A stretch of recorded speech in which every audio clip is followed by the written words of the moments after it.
All right, I think we are ready to get things going. Thank you all for joining us today. We've got our expert here, Paul Schultz, who's going to be answering all of your PPP questions.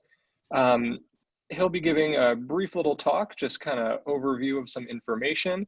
And then we're just going to spend a lot of time answering questions today. So feel free to put your questions into the Q&A widget. Once he's done talking, we can also call on some people. So if you want to raise your hand, we can give that a shot as well. But without further ado, I'll kick it over to Regina to introduce Paul and get us going. All right, well, thanks, Aaron, and good morning to all of you. I imagine that there's some serious fatigue setting in as your mailbox has been just slammed with, opportunities to apply for federal funds, recovery funds, collaborative funds. I know that it's just a head spinning moment. So what we thought would be most valuable as you're trying to serve your community and figure out how to take care of your organization, that we could take a moment for the next hour and answer questions that you have, but also bring you up to speed on what's been happening with the Payroll Protection Fund specifically, and then maybe think a little bit about whether this is right for you right now. So with that, I am delighted to introduce Paul Schultz, one of the smartest guys I know, who's been keeping up on this program and makes it really easy for us to understand what's going on. So Paul, thank you for making yourself available today. I know it's a busy time for you as well. Thank you so much, Regina. It's my pleasure. Let me just give a couple minutes of background so you can understand my point of view and how I approach this. I've lived in LA for 40 years, and I've worked on the business side for about 20 years and primarily worked serving small businesses in a variety of capacities. I switched over to the nonprofit side and helped run American Red Cross for Greater Los Angeles. And then for about 13 years was on the board and then the staff of the California Community Foundation. A couple of months ago, when this pandemic was starting to hit globally and then was coming to the US, I asked myself, how can I be of service? How can I help? Because I saw so much need and so much pain that was happening and that was coming, not only from the virus and the healthcare crisis, but also from the economic impact that we were all seeing. And right when I was asking that question, Congress was passing the CARES Act. So late March, a $2 trillion act that included something I'd never seen before, a Paycheck program, which contained $349 billion in potential relief for small businesses and nonprofits. And as I dug into that program, I realized that the PPP could be phenomenal for small nonprofits and for small business, and I wanted everyone to take advantage of this. So one of the things that I did was I said, well, let's promote the heck out of let's promote this this product. And so we created a quick website, and let's see, just having okay, let me get the share screen here. I want to call up what we quickly created. Unfortunately, some of you will have seen this. I need to start with that, and I apologize. But some of you who were actually applying for the PPP yesterday encountered that. So what we created very quickly was just a simple SBA loan relief site that would walk folks through what is it, why might you apply for it? It's tied to coronavirus. And I thought this would be a great way to promote this to small businesses and to nonprofits. And I started evangelizing this program pretty dramatically, all the way down to how do you apply. And of course, lots of news about this as well. So this was initially just a get the word out because I was so excited about the program. Let me switch over for a second to the SBA Gov as we walk through this this program. First of all, who is eligible for this program? Well, it's everyone on this call virtually. If you work for or if you run a 501c3 with less than 500 employees, you are eligible. They made the impact of coronavirus to be incredibly generous. So they didn't ask that you lose a certain percent of your sales or your funding or your programs. They just state that the uncertainty of current economic conditions makes the loan request necessary to support ongoing operations. I've yet to talk to any small business or nonprofit in the past month that has not been impacted by the uncertainty. So everyone qualifies basically who's on this call. The one clarification that they did make was that you have to have employees on staff, and you have to want to retain those employees at or near the current compensation levels that you have with them before the virus. And that became the Paycheck Protection Program, which is right here on SBA. Many of you have been to this site. As you can see now here, well, I don't want to jump to the punchline.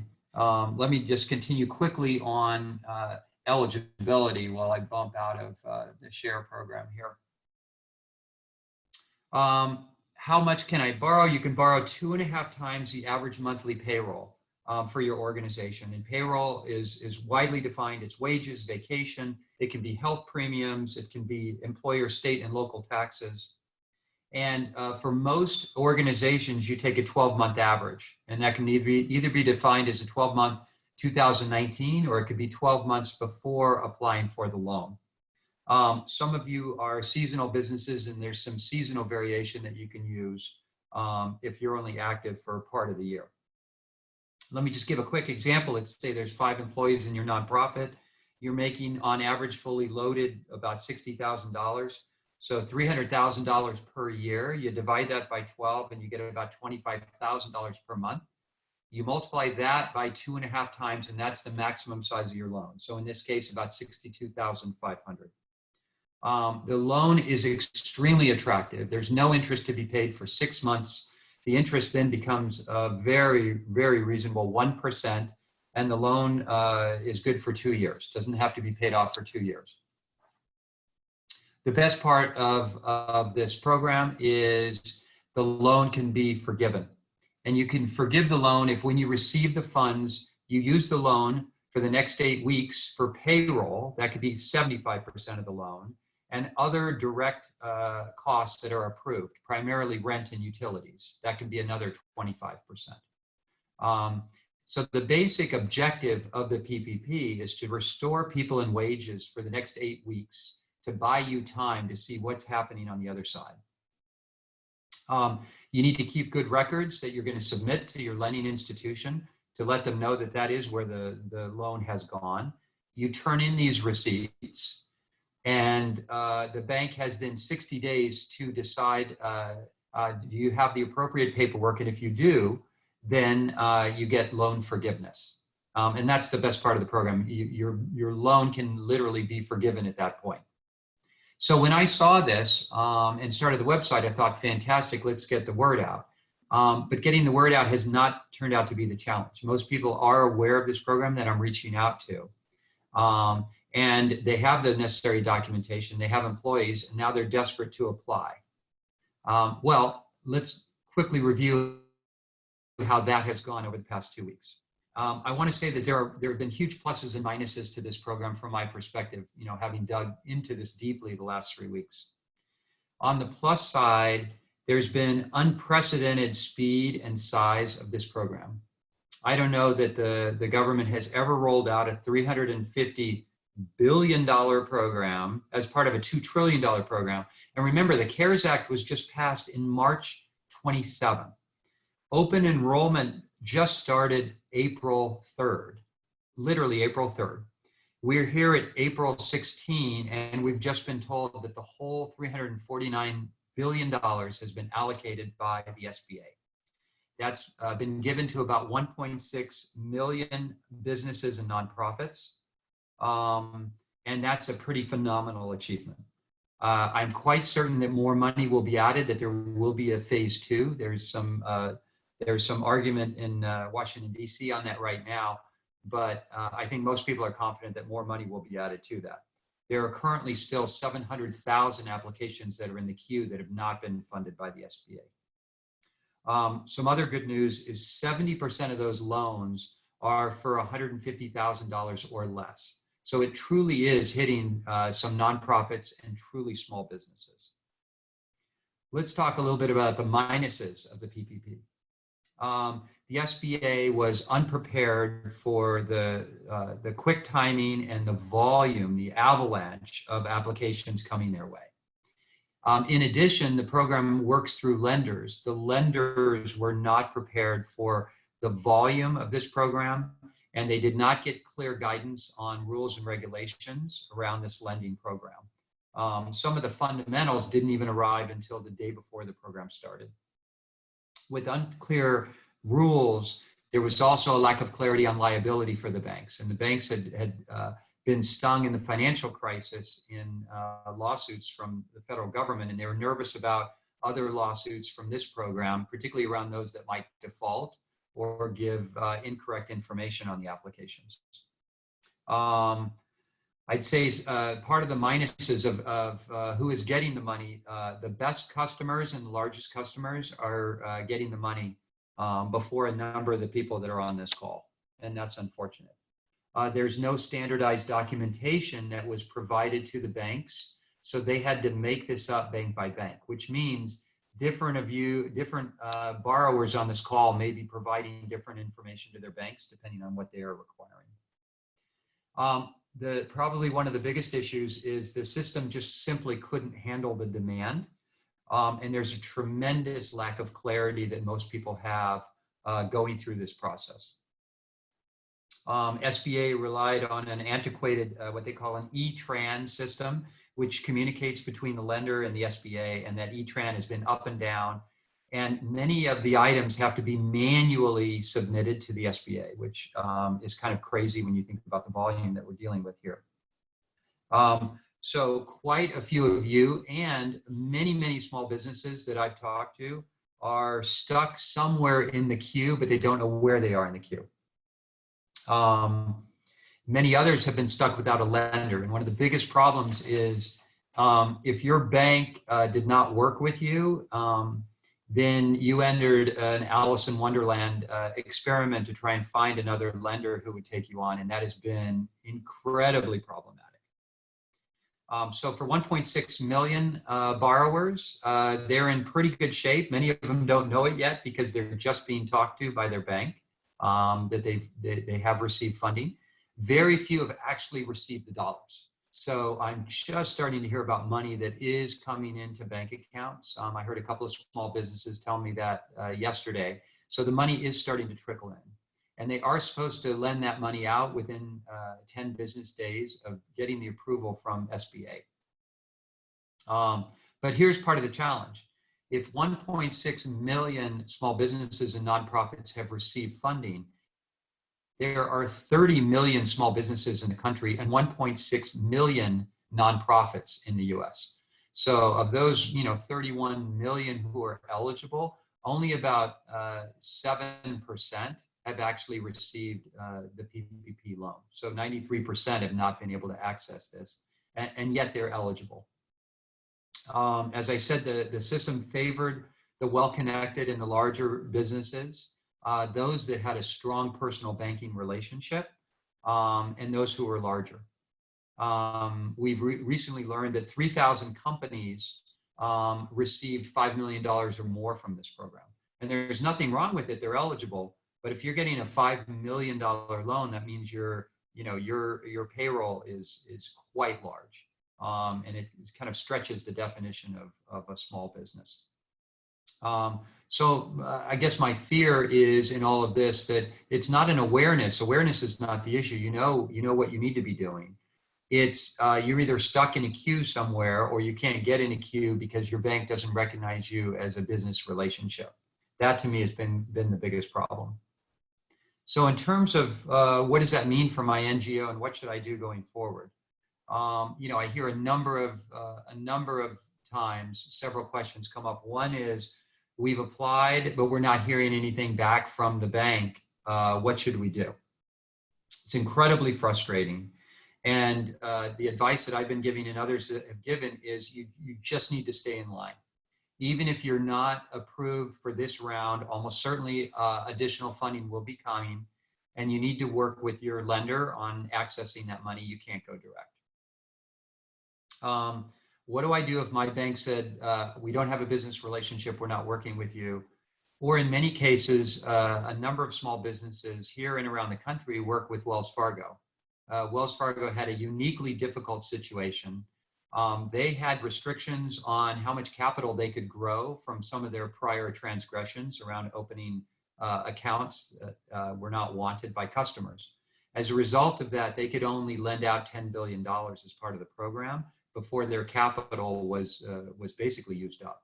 So they stopped the program for several days until they got an exception to restart the program.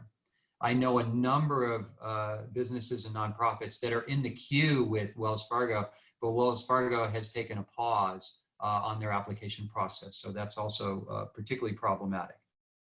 One of the things that I've been looking very hard for over the past couple of weeks are alternatives, other lenders that you could go to that could work with you. And we were very hopeful that the fintech industry would be allowed to provide these loans and could step up here.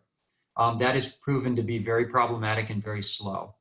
So what I see more of are very small regional banks that say they're open for business, but then when you reach out to them, they say, well, we're in Indiana and you're not an Indiana customer, so it's very hard to work for you. Many of them want you to be a business customer of theirs, so they're using it, the small banks are using it as kind of a lead generator, which is really not the intent of you just getting your loan. And many of the fintech companies say they're here, but they're still coming. So I've seen announcements from Square, I've seen announcements from Intuit QuickBooks, but both of those are incredibly limited when you go to their website. So for instance, Intuit was only taking QuickBooks customers who were using their payroll feature. Square wasn't taking customers at all. The one area that I was positive prior to today was PayPal. PayPal has opened up for their 20+ million merchants that they could apply to PPP through them. So that is, I think when additional rounds open up, if you've not been able to access your bank, if you are a PayPal merchant, that is one particular avenue, and they have the scale and the ability to make this happen. Another question that's come up often is what else should I be doing? And my recommendation there is anything you're eligible for that involves possible grants or forgivable loans, you should be trying to apply for. And again, I understand the real frustration in doing that. The $28 million that was announced yesterday through the county, hey, come at 1 p.m. and apply. And that system was completely shut down at 1:05 and every hour after that when I checked. So unfortunately, these programs are not designed for the amount of attention and volume that they're getting. So unfortunately, for the 90% of us who are not getting a PPP loan and may not get one, we really have to focus on other scenario planning. Yes, apply for as much as you can, but understand that funds are going to be limited or they're going to be difficult to access. And that means that you really need to do short-term scenario planning. So when you're considering all your different alternatives, there are some tax credits that you can apply for employees if you have been severely affected.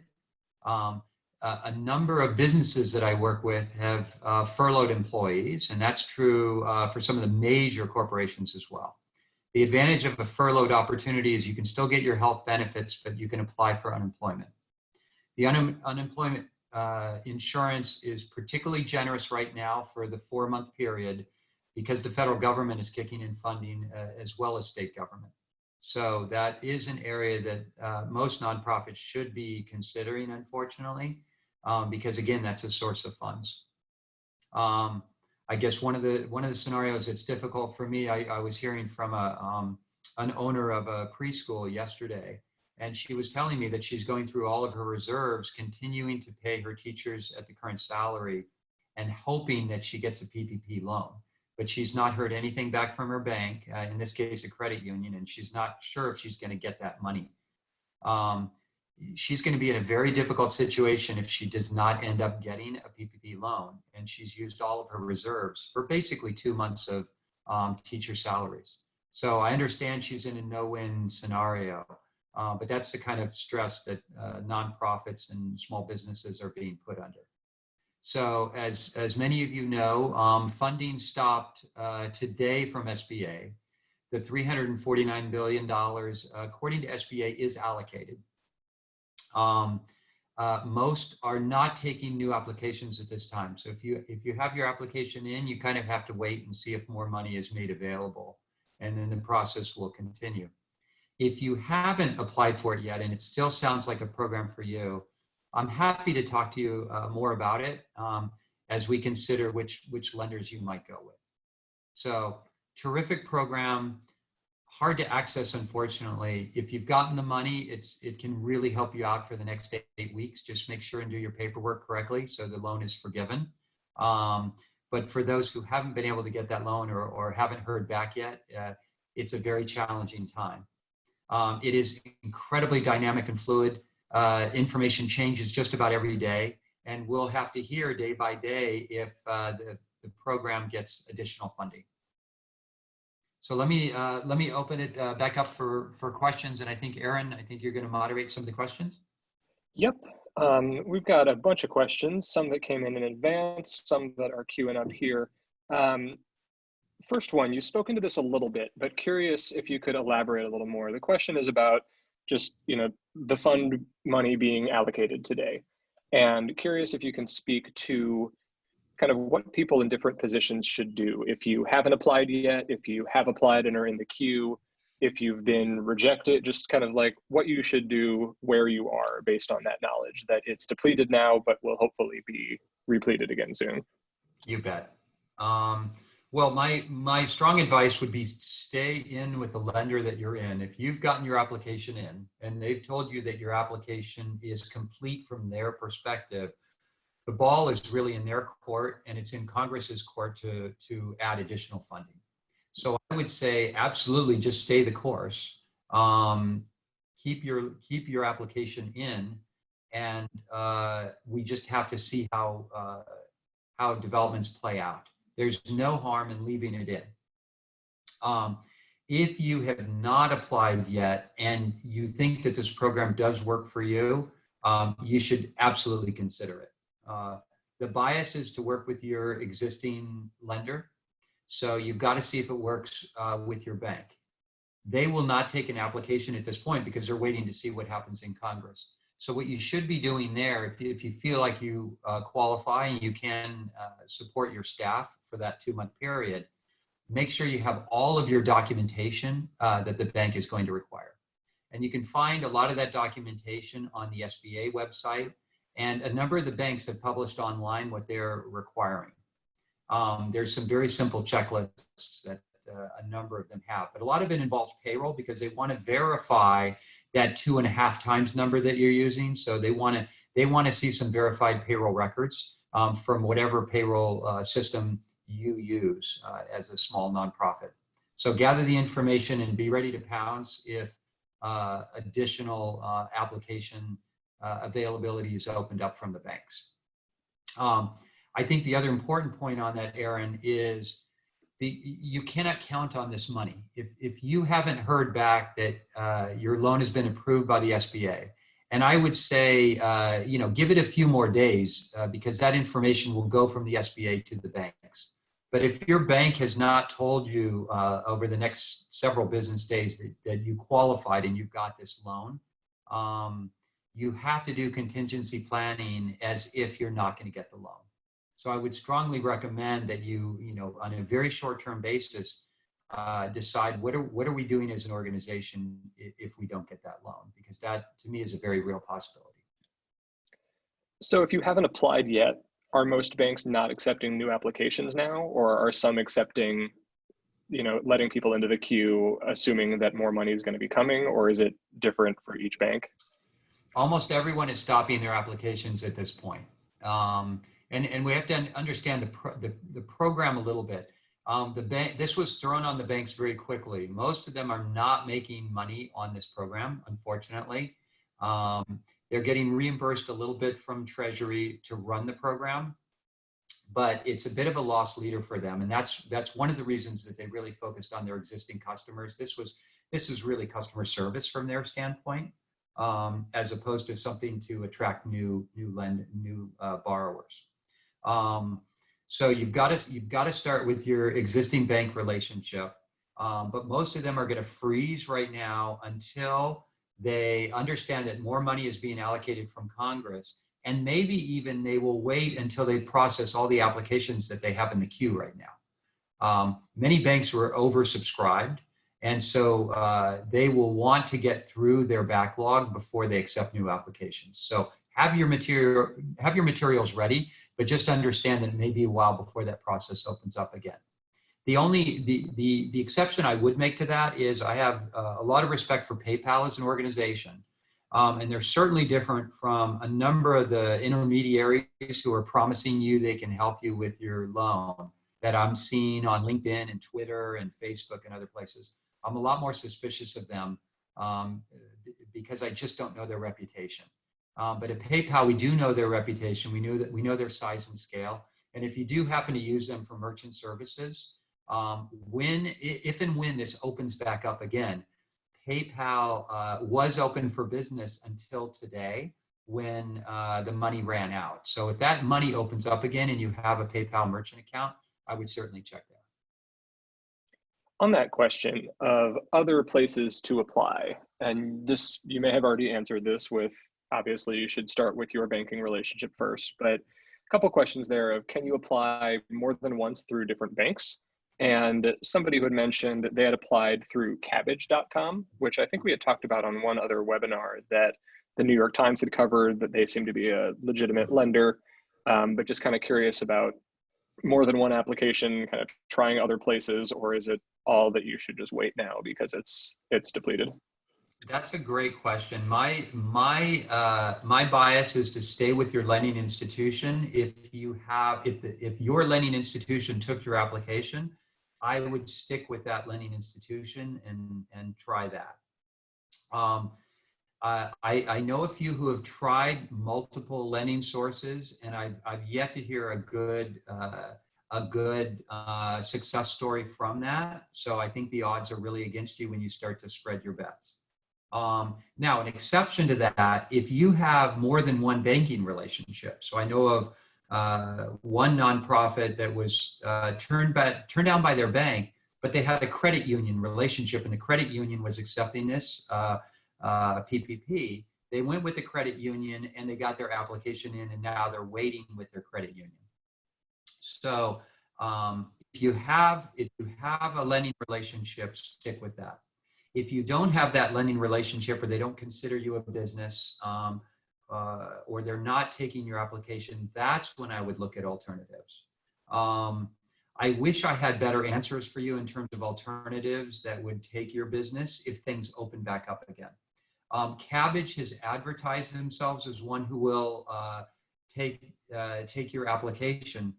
The challenge for me with Cabbage is they were, before this, a hard money lender. They had a mixed reputation as a hard money lender. They charged very high interest rates. And when the virus hit and money got very tight very quickly, they cut a number of their businesses off with no notification on their lines of credit. They just immediately dried up. And they laid off, or they furloughed most of their staff, and they let go everyone in their processing center in India. So they're not exhibiting terrific behavior. What they have done is they've pivoted over to this Paycheck protection program as sort of the new shiny object. And I'm hoping that they can be successful with their process. Cabbage is not a bank, not an FDIC bank. And so they've had to partner with somebody else in order to make this process work. And another thing that makes me nervous, Cabbage is not disclosing who that FDIC bank is. So when they won't even tell you the name of their partner on their public announcements, that always makes me nervous. So cross your fingers with Cabbage, but until I hear some success stories with them, I'm going to be pretty nervous. That makes sense. A few more questions on sort of the timeline and queuing process. One is, like, if more funds are released, is there a disadvantage to applying with more than one lender or being in more than one queue?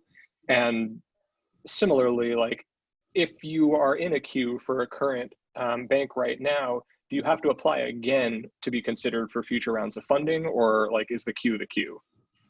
On the second question, we don't know the answer to that yet. I'm very much hoping that you do not have to reapply and you stay in the queue.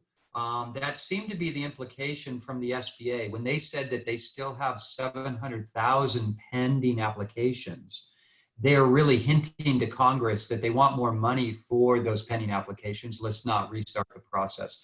But we have to wait and see if it's funded and what the strings are attached to the funding that comes down.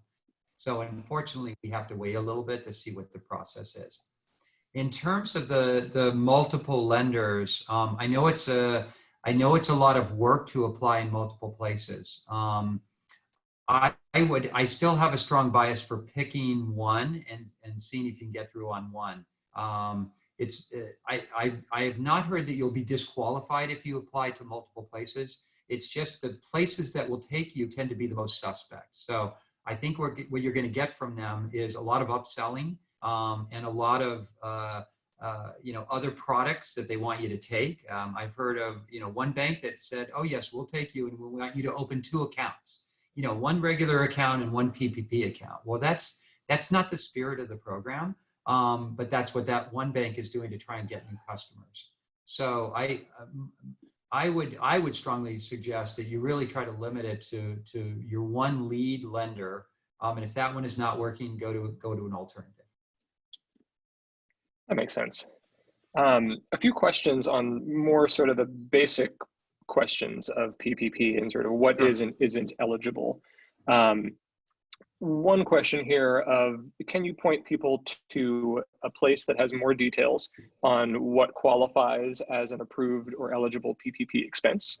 Payroll, healthcare, just what beyond payroll can people cover with PPP?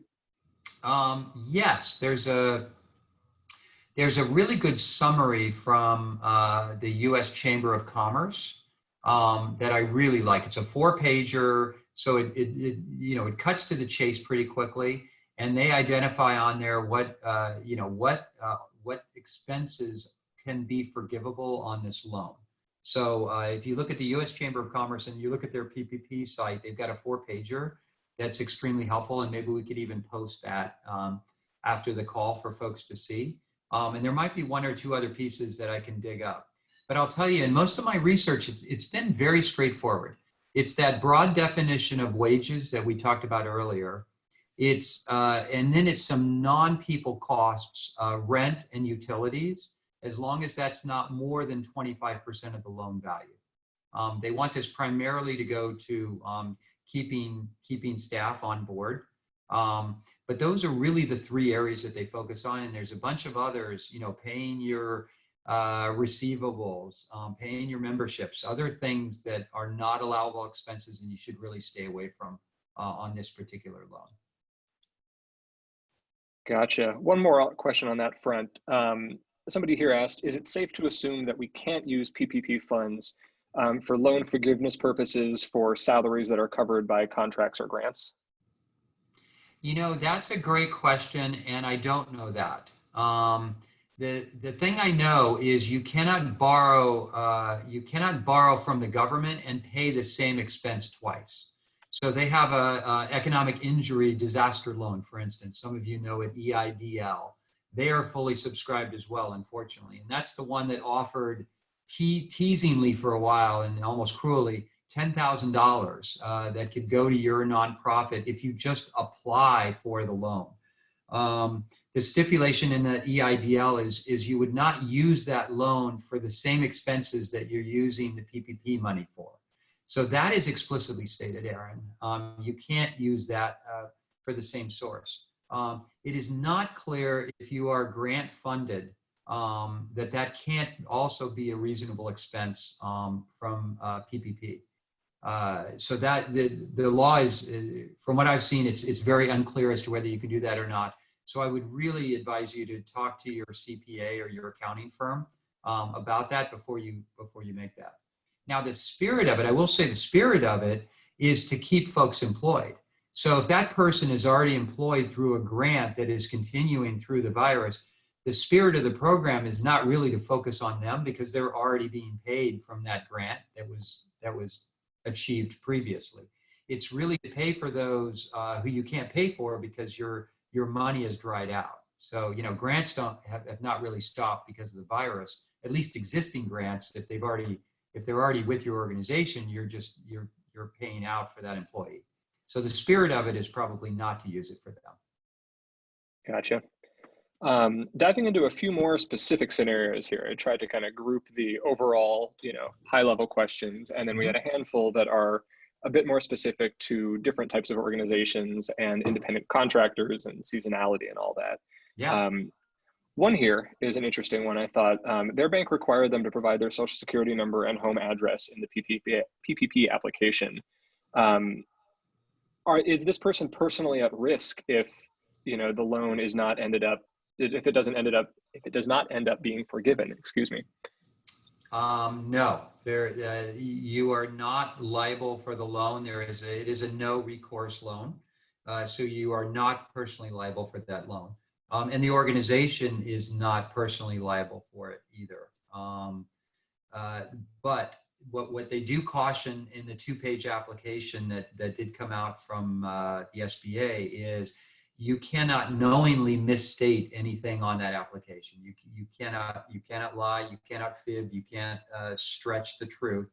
To the best of your knowledge, it has to be accurate information. So they do warn on there, several times, make sure that it's accurate to the best of your knowledge. So that the only place you can get in trouble is if you're misrepresenting the organization. Gotcha. And follow up to that question, their application was finally accepted yesterday. Any idea about the chances of receiving the funds so late in the game? Like, if you've been approved and now the money has stopped, do you know? Oh, you're going to get the money. Oh yeah, you're going to get the money. If that's so, if it's SBA approved, remember so here's how the cycle works. You do the initial application. The lending institution says, yes, you look like you're qualified. Give me all the documentation that supports the 2.5 times and other documents that I need. You submit all those documents to the lender. The lender makes sure that they are appropriate according to their lending guidelines and the SBA's guidelines. And then they e-tran that information over to the SBA. So the SBA is the ultimate clearinghouse for these loans. And they're the ultimate approver or denier of those loans. So they get to the SBA then decides whether or not they approve that loan. If they approve the loan or deny it, they get that information back to the bank because they want you working with your lender. If the bank is then telling you, yes, you've been approved by the SBA, you are approved. And now the bank is going to make good on that loan. The bank can do that in a couple of ways. They can draw on other deposits to give you that loan. So that would be out of their own deposits, or they can tap the Fed for those funds. But either way, the funds are there and they will be allocated back to you. So all you're waiting for now is time. And my understanding is within 10 days of notification that you've been approved by the SBA, the bank needs to get you your funds. There's a little controversy on that, but I've heard in more than one place they have 10 days. So congratulations, you're going to be getting your money, and then just watch your paperwork and use that for payroll and other approved expenses. And if you do it well, your loan should be forgiven, and that's a good thing. So congrats. Well, it's great to hear some successes in there. Yes. Few questions about independent contractors, and particularly people that have gotten wrapped up in some complications with AB5 meets PPP, which sounds really complicated. First off, a simple one though. This person asked, they're an independent contractor working mainly in a theater. They have one employee themselves. They also work part-time at an accredited school, and that's their only W-2. Are they eligible to apply for a PPP loan themselves? Technically they are, and it's been incredibly difficult for independent contractors to secure this loan. The program itself is largely focused around larger businesses that have employees. There is some lip service to independent contractors, but it's been extremely difficult, probably as the one asking the question knows, to actually apply for and get the PPP loan. There are some banks will take it, some banks won't. So I would be surprised if the lender has taken this application. But if they are, more power to them. It's just I've seen a tremendous amount of difficulty out there. Most of the independent contractors that I've been interacting with are focusing more on the unemployment route, unemployment insurance, as opposed to the PPP. For a couple of reasons. Number one, simplicity. You can go and apply online at the EDD. Number two, the definition of who qualifies for unemployment has been extended in ways that never existed before. So an independent contractor who couldn't get unemployment insurance before the virus can get it thanks to the new stimulus package. The third thing is you have unprecedented benefits, at least for the next 4 months. Where the federal government is chipping in $600 a week in addition to what you're getting from state unemployment. So unemployment seems to be the route that most independent contractors are taking if they're choosing between the PPP and unemployment. And that's partly why we're seeing unemployment numbers just, in the, 5 million each week are applying new unemployment. The figures are quite staggering because most people are going in that direction. So it's not that you can't do it. It's just, to me, the odds are very low that you're going to get through with that PPP loan and much higher if you apply for unemployment. Gotcha. So yeah, maybe a better door to go through than going through PPP. I think so. When I look at who this is aimed at, that business with, okay, one or more employees, working through a payroll service that they can quickly document. That seems to be more the sweet spot, unfortunately. And I was more excited for the independent contractors when I first read the language. But just in the couple of weeks of watching this program unfold, it really hasn't played out that way. Yeah.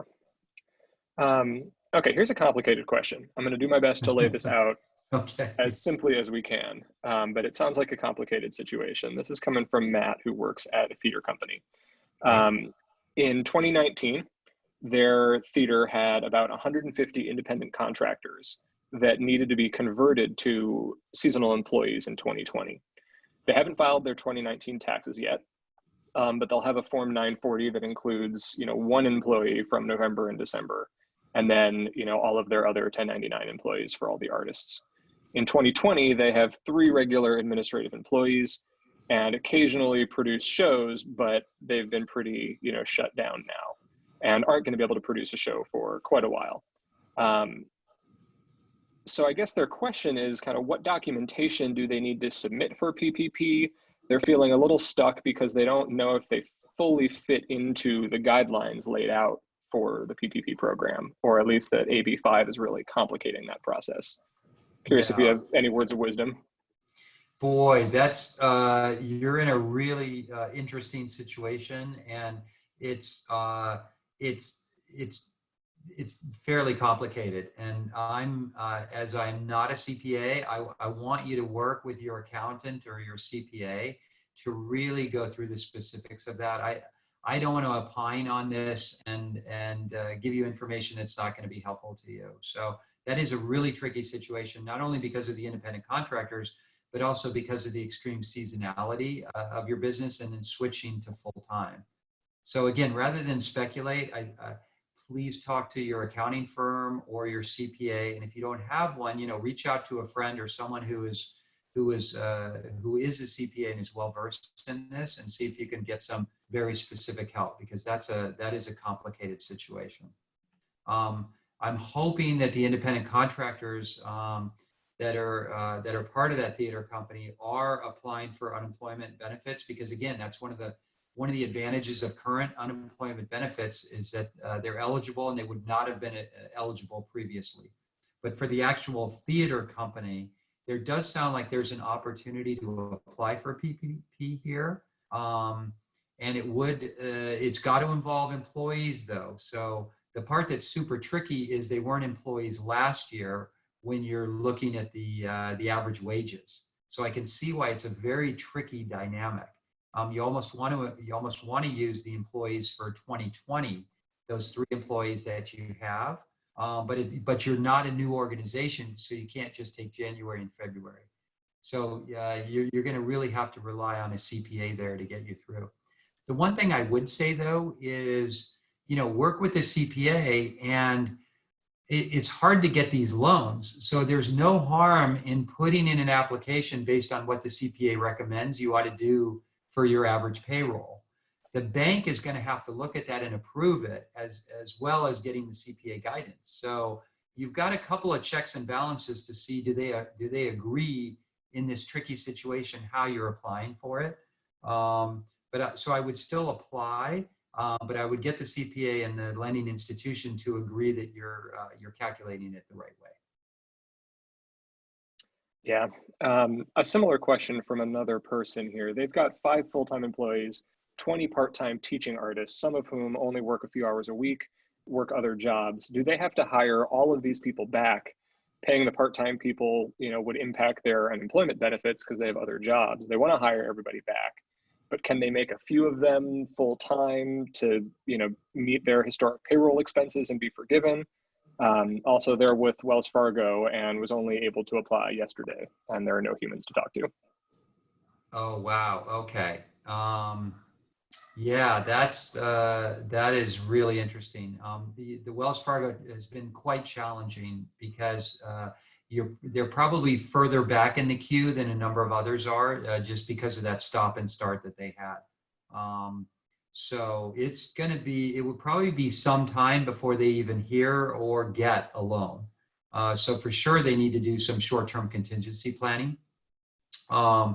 It's a great question on the independent contractor that they're using, because that is part of the wage base, times the 2.5 from the prior year.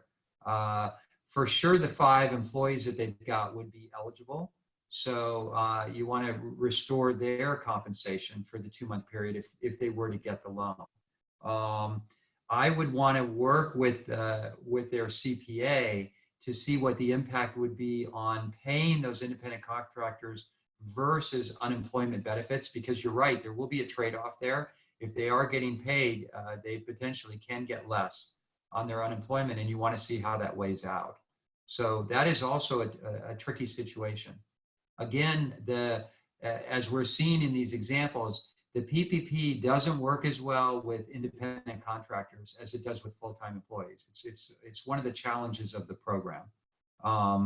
So I feel good for the independent contractors if they're applying for unemployment insurance. The other scenario they want to play out is if they were to get the loan and they just maintained or brought back the 5 full-time employees. You want to look at that as a percentage of total payroll that they had calculated in their application. Because you don't have to be at 100% of payroll to have some loan forgiveness. You have to be above 75% of prior payroll. So you want to compare those numbers and see if you would still get some loan forgiveness and how much that forgiveness would be. So it still might be worth it, even if you're not bringing it back up to full payroll status. Gotcha. And clarification on that, it looks like those 20 part-time teaching artists are not independent contractors, just 20 part-time employees. Does that change the calculus? Oh, they are. Okay. Well, it's easier than to pay them under PPP for sure. The trade-off then I think still comes back to unemployment versus getting paid out of the loan, and that's something that you really want your CPA or your accountant to go through and see if it makes sense for those part-time employees. Gotcha. The other thing that I hope they would be considering is, and maybe they already are, is furloughing the employees so they can maintain some health benefits if those have been offered in the past, while still allowing them to apply for unemployment benefits. Yeah. A clarification on one of the questions before, the person whose application was accepted, they were saying that their application was accepted as complete, but not approved by SBA. Uh-oh. What does Yeah. that mean exactly? It means they have to wait, I would say, over the next several days. SBA will be communicating back to the banks all those loans that they have approved. That should not take that long. So I would say within a couple of business days, the bank will know whether or not they have an SBA approved loan or if it's still in the queue. And then the bank will be communicating that back to them. So I would give it a couple of days. And if you haven't heard by end of day Friday, reach out to the bank on Monday and see if they can give you any clarification as to your loan. And I'm sorry, I thought it had been SBA approved, not lender approved. So they may well be in those 700,000 applications that are still pending, but there's no funding for it at this current time. It's just impossible to know until their bank hears back from the SBA. Yeah. If somebody needs to furlough staff, but they continue to pay their share of medical costs, can they still include those employees' medical costs covered by the organization as part of the PPP forgiveness? The PPP forgiveness is really designed to cover the 8 weeks after the loan arrives. So the main focus of the PPP is to continue to pay employees and to continue to cover their health benefits. That's really the spirit of the act. So it is a lot more challenging if you're paying for prior expenses that have been incurred. So I would check with your CPA to see if you can do prior expenses on things like the medical benefits. Cool. I'm just going to keep coming here. If somebody receives a PPP loan, can they still get employer payroll tax credit for the staff that went on, the 2-week sick leave or extended FMLA under the CARES Act, or is it one or the other? I don't want to misrepresent this, so I'm not sure. I have to check on that. There are some programs that you cannot overlap. For instance, the $10,000 tax credit that is offered for severely affected businesses. You may not do that tax credit and the PPP. You cannot include the family sick leave that was mandated where you're getting a credit. You cannot use that expense as part of your PPP calculation. That is specifically excluded. So it's almost each particular one you've got to look at it and see whether it's included or excluded. The general rule would be this: if you're being reimbursed in a tax credit or somehow from the government for something related to your employees, that reimbursement keeps you from also applying that to the PPP. So it's kind of the simple term would be, no double dipping on that if you're already receiving some allowance from the government. If you're not receiving allowance for the government and it applies to another area, then generally you can apply for both, but you've got to check with your CPA because this can get very tricky. And I've seen a lot of different firms, Armanino, Greenhouse and Jenks, they are cranking out the thought papers by the day because this is an unsettled and a complicated area. So at the end of the day, when it gets very nuanced, you need to be really close with your accounting firm to make sure that you're doing it the right way. Yeah. 2 questions here that are similar. Somebody here asked about the proper reporting requirements for the PPP loan and if there's any guidance or resources available. I'm not 100% sure exactly what they're referring to there. But a similar question here, just what do we know about what we'll have to prove that we've met the requirements for forgiveness, knowing that that's all still a little vague right now. So just kind of the general reporting process and documentation. Unfortunately, it's been very vague. It's been vague out of the SBA. Each bank has had to decide what they consider to be acceptable forms. The rule of thumb will be when you produce the documentation for your lender showing what your payroll expenses were, that same documentation is going to be very useful to show that you've actually paid those expenses 8 weeks after you receive the loan.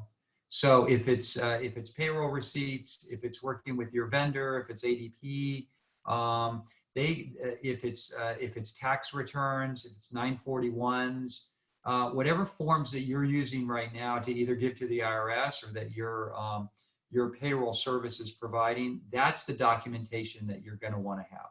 So it should be very similar to what got you the loan in the first place, is how you're going to apply for forgiveness. And the same thing would be true for rent or utilities. You want to show your formal, your rent payments, and you want to show your utility payments. And if you have those documented, that should suffice. Gotcha. Similar question here then, and I think this is just, who do you turn to for help? Who can a nonprofit use to get help in submitting their loan package? Also hearing that lenders can pay that agent. So not entirely sure what agent they're referring to, but I guess people that are looking for help in submitting their application. Yeah.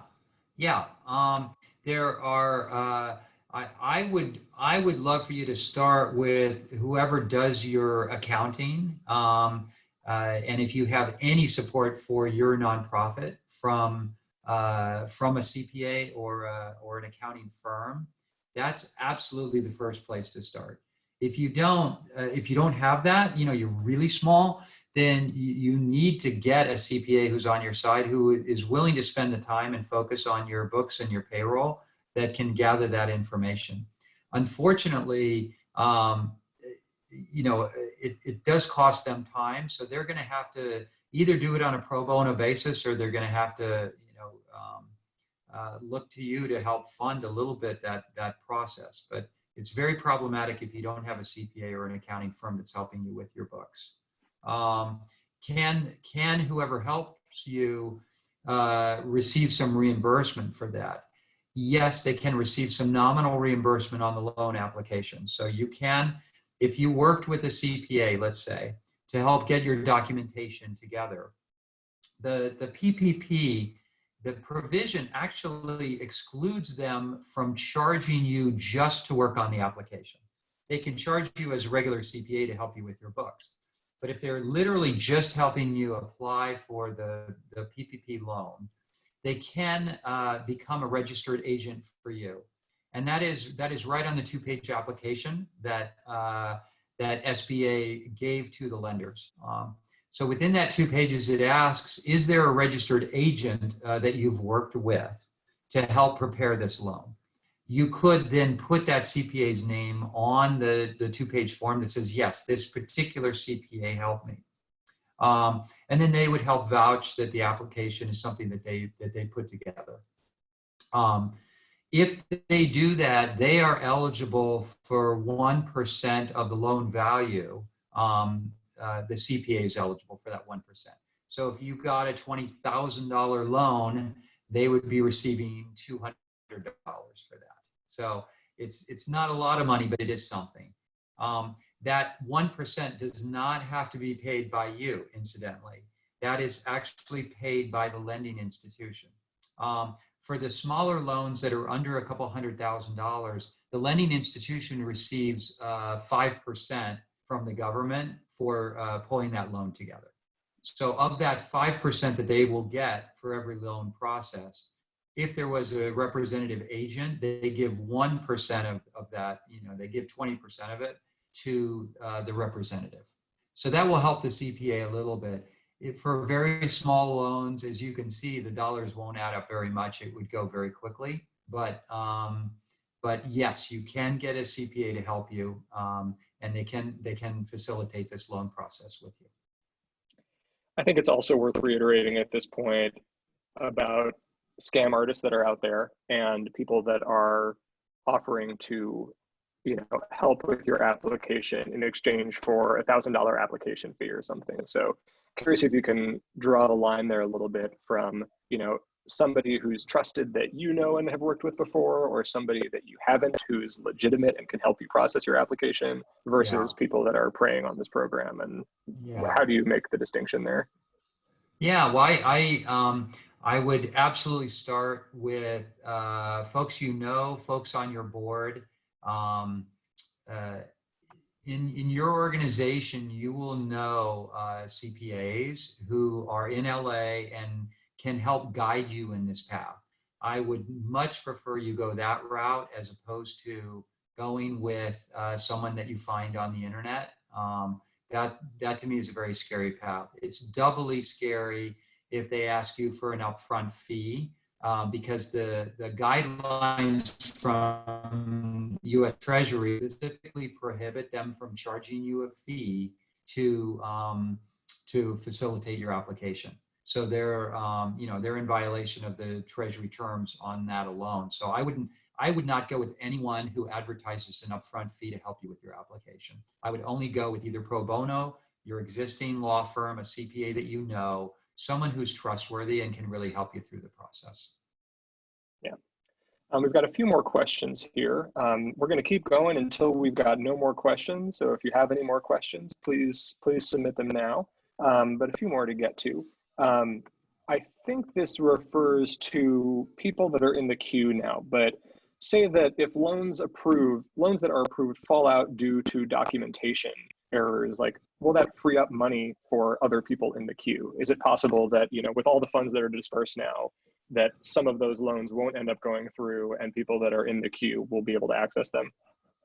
I think it's pretty unlikely. I think it would be a very, very small percentage, because the bank only wants to submit applications that it has in effect pre-authorized. So you have a pre-authorization from the lender, and then you have the SBA approving it. So it's going to come back, and the vast majority of those are going to be approved and lent. So I think I don't think there's going to be much money there. The big money is going to be Congress putting more into the PPP. So there's been discussion around another $250 billion. I saw something today requesting $1 trillion to fully fund this.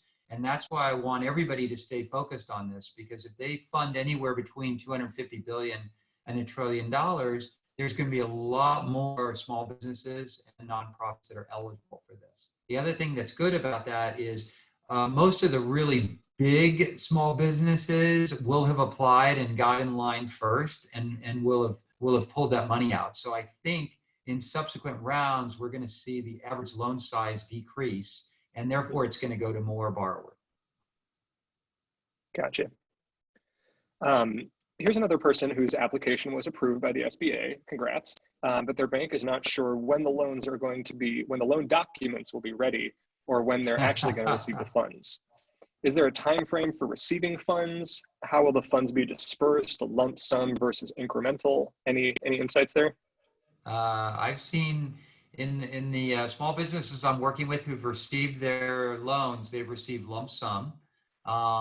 It's been within 10 days. So that's what I've seen on the small business loans, is that they've shown up within 10 days. They do have to get their documentation together as a bank, but that it should absolutely not take more than 10 days for the bank to turn that around. And if there is, then you really should be gently complaining to the bank, because there's a certain amount of paperwork they have to do, but then they have to get on with it. And the whole point is to get you the money so you can get it to your employees. So if they're sitting on a yes and not getting you the loan docs and the money, that's really defeating the purpose. So I think 10 business days is very reasonable, and after that, you ought to really start squawking or making a little bit of noise. I like that term, gentle complaining to the bank too. That seems appropriate. Last question then for us today. This is coming from an organization that's a tutoring organization, and they're closed during the summer. They have an application into their bank. At this point, they don't have 8 more weeks of salary left to pay since they closed at the end of May. 2 questions. If they do get approved, can they use the PPP for 1 month and return the rest? And if they're not approved and more money comes in the summer, can they reapply for more money to start up again in the fall? You can definitely just use it for 1 month. You do not have to use the full loan amount. And the great thing about this loan is, so let's say they did that. They used it for 1 month of salary, and that's all they were comfortable doing. But they've got a 2.5 times loan. You can take the remainder of that loan and repay it. So just give it back to the bank. There is no prepayment penalty, and there's no interest for the first 6 months. So that's a great strategy, because then you've paid for the month. You submit all that documentation saying that that is forgivable, and you return the excess loan, knowing that you can also apply for rent and utilities as long as it's just 25% and the salaries you've paid is 75%. So I like that quite a bit. Gotcha. Well, that was the last question. Went slightly over our time, but glad we were able to get everyone's questions answered. I think we'll wrap things up here now. Really hoping that some more money comes online soon and that everyone who's in the queue is able to make it all work for them. Let me see. Oh, sorry. One more question came in, then we'll wrap it there. If you laid off or furloughed staff, I've heard that if you bring them back by June 30th, can you still be part of the forgiveness program? Great point, and absolutely you can. And it's such a great question, and I'm glad we're touching on that. You've got it exactly right. If the intent of the program is, if you do get that loan and you bring people on board, you bring them back. They can be furloughed, they can be laid off, as long as you bring them back in the same number and roughly the same compensation as what you had pre-virus or your earlier averages. Then those loans can be forgiven. And your time frame is exactly right. The statute says you have to bring them back and have them on payroll by June 30th of this year to be forgiven on the loan. Gotcha. Well, thank you so much, Paul. Regina, any closing words for us? I'm really glad that we had this chance to answer questions. And then just a reminder that tomorrow we're going to be on this topic again of your financial health, offering some small group discussions around how to really look at scenario planning and thinking about how you should be looking at so much that's so dynamic right now, specifically around finance. So Paul, thank you as always. Really appreciate your honesty, your candor, and an up-to-date perspective with everything that's happening. Hopefully we see you guys tomorrow, and then there's the lunch and learn. So lots of options for tomorrow to make sure that we're here to help you. Awesome. Thank you so much, everybody. Hope you have a good Thursday. And as Regina said, hope we see you tomorrow. Thanks, everyone. Take care. Bye-bye.